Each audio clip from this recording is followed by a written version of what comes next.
عہد کے صندوق کے ساتھ کیا ہوا؟ یہ ایک ایسا سوال ہے جس نے صدیوں سے علم الہیات کے علماء، بائبل مقدس کے طالب علموں اور ماہرین آثار قدیمہ کو مسحور کر رکھا ہے۔ یہودا کے بادشاہ یوسیہ نے اپنی سلطنت کے 18ویں برس عہد کے صندوق کے محافظوں کو اسے یروشلم کی ہیکل میں واپس لانے کا حکم دیا۔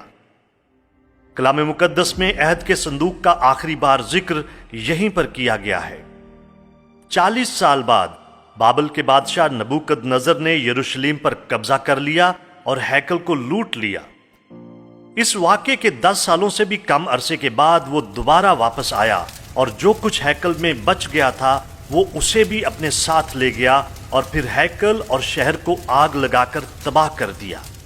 پس عہد کے صندوق کے ساتھ کیا ہوا؟ کیا اسے نبوکد نظر اپنے ساتھ لے گیا؟ کیا وہ شہر کے ساتھ ہی تباہ ہو گیا تھا یا پھر اسے بحفاظت کہیں پر چھپا دیا گیا تھا؟ جیسا کہ ہمارے پاس ماضی سے اس بات کا ثبوت ہے کہ عہد کے صندوق کو اس وقت چھپا دیا گیا تھا جب شاہ مصر سیسک نے سلیمان کے بیٹے رہبام کے دور میں ہیکل کو لوٹا تھا۔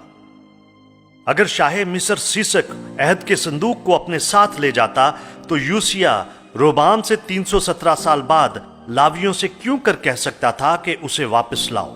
اگر عہد کا صندوق مصر میں ہوتا تو لاپتہ ہو جانے والے عہد کے صندوق کو لوٹنے والوں کی سازش کے بعد یہ لاویوں کے پاس نہ ہوتا اور اس وجہ سے وہ کبھی بھی اسے یوسیہ کے حکم پر واپس نہیں لا سکتے تھے۔ دلچسپ بات یہ ہے کہ مکاشفہ 11 باب 19 آیت عہد کے صندوق کے آسمان پر ہونے کا ذکر کرتی ہے۔ وہاں پر مرقوم ہے کہ اور خدا کا جو مقدس آسمان پر ہے وہ کھولا گیا اور اس کے مقدس میں اس کے عہد کا صندوق دکھائی دیا، اور بجلیاں اور آوازیں اور گرجیں پیدا ہوئیں اور بھونچال آیا اور بڑے بڑے اولے پڑے۔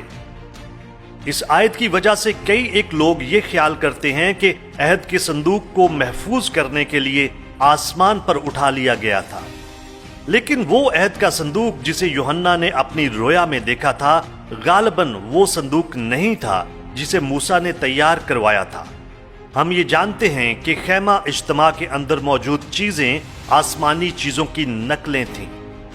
اور خیمہ اجتماع خود اس سب کا عکس تھا جو آسمان پر ہے۔ مکاشفہ 11 باب 7ویں نرسنگے کے پھونکے جانے کے بارے میں بات کرتا ہے، جو اس زمین پر عدالت کے آخری مرحلے کو شروع کرتا ہے۔ یوحنا کی طرف سے عہد کے صندوق کی جھلک دیکھنا دراصل اس بات کی یاد دہانی تھی کہ خدا اپنے لوگوں کو بھولا نہیں، وہ ان کے ساتھ موجود ہے اور حقیقی عبادت کا سلسلہ جلد ہی بحال کر دیا جائے گا۔ بائبلی اپوکریفا کی کتاب دوسرا مکابین بیان کرتی ہے کہ بابلی حملوں سے تھوڑی دیر پہلے یرمیہ نے بمطابق اس وحی کے جو اس پر نازل ہوئی حکم دیا کہ مسکن اور صندوق اس کے ساتھ لے چلے، جبکہ وہ اس پہاڑ پر چڑھنے لگا جس پر چڑھ کر موسیٰ نے خدا کی میراث پر نگاہ کی تھی، یعنی کوہ نبو، اور یہ کہ یرمیہ نے وہاں پہنچ کر غار پایا جو قابل سکونت تھا، اور اس نے اس کے اندر مسکن اور صندوق اور بخور کا مذبح رکھ دیے اور مدخل کو بند کر دیا۔ تاہم جب اس کے ساتھیوں میں سے باز آئے تاکہ راہ پر نشان کر دیں مگر اسے نہ پا سکے، تو یرمیہ نے یہ امر معلوم کر کے انہیں ملامت کی اور کہا کہ وہ جگہ نامعلوم ہی رہے گی جب تک خدا اپنی امت کو دوبارہ فراہم کر کے رحم نہ کرے۔ اسی وقت خداوند ان تمام چیزوں کو ظاہر کرے گا اور خداوند کا جلال اور بادل نمودار ہوگا، جس طرح موسیٰ کے دنوں میں ظاہر ہوا، اور اس وقت کی طرح جب سلیمان نے دعا کی کہ یہ مقام بہت ہی مقدس ہو۔ ابھی یہ معلوم نہیں ہے کہ یہ دوسرے ذریعے سے آنے والا بیان درست ہے یا نہیں، یہاں تک کہ اگر یہ درست ہو بھی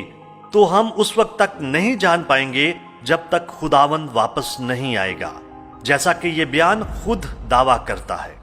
لاپتہ عہد کے صندوق کے بارے میں دیگر نظریات میں ربی شلومو گورن اور یہودا گیٹس کے دعوے شامل ہیں کہ اسے ہیکل کے پہاڑ کے نیچے چھپایا گیا تھا، اور اس سے پہلے کہ نبوکد نظر اسے چراتا اسے وہاں دفن کر دیا گیا تھا۔ مسئلہ یہ ہے کہ ہیکل کا پہاڑ اب مسجد اقصی کا حصہ ہے جو ایک اسلامی مقدس مقام ہے، اور مقامی مسلمانوں کی آبادی اس مقام کی کھدائی کی اجازت نہیں دیتی۔ لہٰذا ہم معلوم نہیں کر سکتے کہ آیا ربی گورن اور گیٹز درست ہیں یا نہیں۔ دیگر مفسرین میں کھوجکار وینڈل جونز یقین رکھتا ہے کہ قمران کے غار نمبر 3 سے ملے بحیرہ مردار کے تماروں میں اسے ایک پیچیدہ مصنوعی پیتل کا تمار ملا جو دراصل مختلف اقسام کے نقشوں کا ایک خزانہ ہے، جو کہ بابلیوں کے آنے سے پہلے ہیکل سے لیے گئے ان کئی ایک سابقہ خزانوں کے مقام کی تفصیل بتاتا ہے جن میں لاپتہ عہد کے صندوق کا بھی ذکر ہے۔ ابھی اس چیز پر غور کرنا باقی ہے کہ آیا یہ بات سچ ہے یا نہیں، کیونکہ ابھی تک کوئی شخص اس تمار میں درج کردہ ضروری جغرافیائی نشانات کے مقامات کی تلاش کرنے میں کامیاب نہیں ہوا۔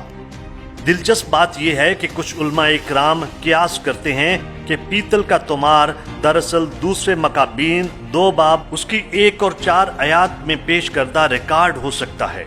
جو بیان کرتا ہے کہ یرمیاہ نے عہد کے صندوق کو چھپایا تھا۔ اگرچہ یہ ایک دلچسپ مفروضہ ہے، لیکن آج کے دن تک غیر مصدقہ ہی ہے۔ سابقہ مشرقی افریقہ کے نامہ نگار ماہر معاشیات گراہم ہانکوک نے 1992 میں The Sign and Seal: The Quest for the Lost Ark of the Covenant کے عنوان سے ایک کتاب شائع کی، جس میں اس نے دلیل دی کہ عہد کے صندوق کو ایتھیوپیا کے ایک قدیم شہر ایکسوم کے ایک چرچ سینٹ میری آف زائن میں چھپا دیا گیا تھا۔ BASE انسٹیٹیوٹ کا کھوجکار رابرٹ کارنوک بھی ایمان رکھتا تھا کہ عہد کا صندوق ایکسوم میں ہی ہو سکتا ہے، تاہم یہ ابھی تک وہاں کسی کو نہیں مل سکا۔ اسی طرح ماہر آثار قدیمہ مائیکل سینڈر کا ایمان ہے کہ عہد کے صندوق کو ڈجائرہ کے اسرائیلی گاؤں کے قدیم مصری مندر میں چھپا دیا گیا تھا، لیکن اس نے عہد کے صندوق کو ابھی تک وہاں پر نہیں ڈھونڈا ہے۔ ایک مشکوک آئرش روایت کے مطابق عہد کا صندوق آئرلینڈ کی تارا کی پہاڑی کے نیچے دفن ہے۔ کچھ مفسرین کا ایمان ہے کہ اس روایت کا تعلق ایک آئرش افسانے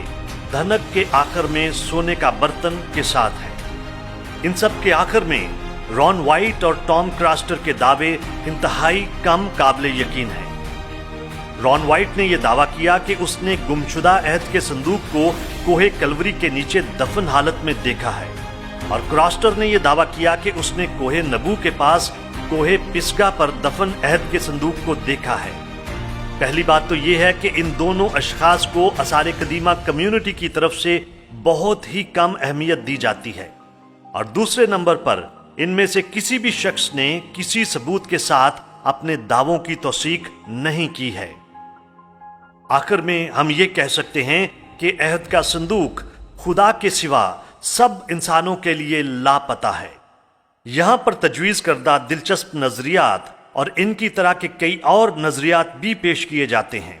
لیکن عہد کا صندوق تاحال لاپتہ ہے۔ دوسرے مکابین کا مصنف اس بات میں درست ہو سکتا ہے کہ شاید ہم اس وقت تک یہ معلوم نہ کر سکیں کہ عہد کے صندوق کے ساتھ کیا ہوا جب تک خداوند واپس نہیں آتا۔